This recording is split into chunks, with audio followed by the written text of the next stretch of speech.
स्वागत आहे तुमचं आपल्या लोकप्रिय योजना करो या लोकप्रिय यूट्यूब चॅनलवरती।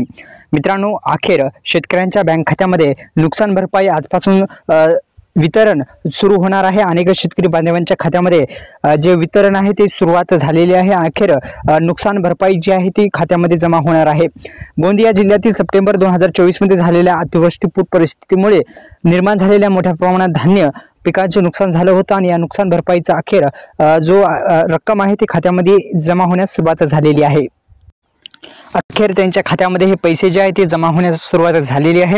अनेक शेतकरी बांधवांच्या खात्यामध्ये नुकसान भरपाईचे पैसे जे आहेत ते अनेक दिवसापासून अडकलेले होते, ते आता अखेर त्यांच्या खात्यामध्ये जमा झालेले आहेत। या संदर्भात सविस्तर बातमी आपण पाहणार आहोत। आपण पाहत आहात लोकप्रिय यूट्यूब चॅनल। आपल्या लोकप्रिय यूट्यूब चॅनलला सबस्क्राइब केलं नसेल तर सबस्क्राइब करा, बेल आयकॉनला ऑल प्रेस करायला विसरू नका। अखेर शेतकऱ्यांच्या बँक खात्यामध्ये जे पैसे आहेत ते पैसे जमा होण्यास सुरुवात झालेली आहे। ज्या शेतकरी बांधवांनी ई-केवायसी केली होती, त्या केली नसेल तर ती मदतीची रक्कम जी आहे त्यांच्या बँक खात्यामध्ये जमा झाली नव्हती। ही रक्कम जमा करायची प्रक्रिया सुरू असून शेतकऱ्यांना आपले बँक खाते तपासून घ्यावे, तसेच जे नुकसान भरपाई ती जमा झाली की नाही याची पडताळणी जर तुम्हाला करायची असेल, तुम्ही ई-केवायसी केली का नाही हे अगोदर चेक करा।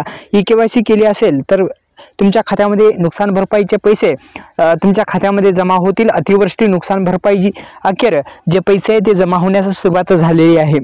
तर केवायसी आणि मग अनुदान असं एक योजना आहे आणि तुम्ही जर मित्रांनो अद्यापही ई-केवायसी केली नसेल तर करून घ्या।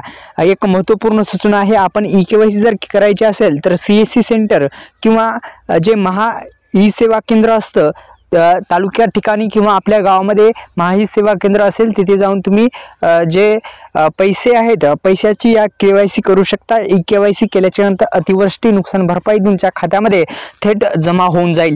या जमा होण्यासाठी तुम्हाला सुरुवातीच ई-केवायसी करावीच लागणार आहे। तर पुन्हा एकदा सबस्क्राइब करू शकता। धन्यवाद। जय श्री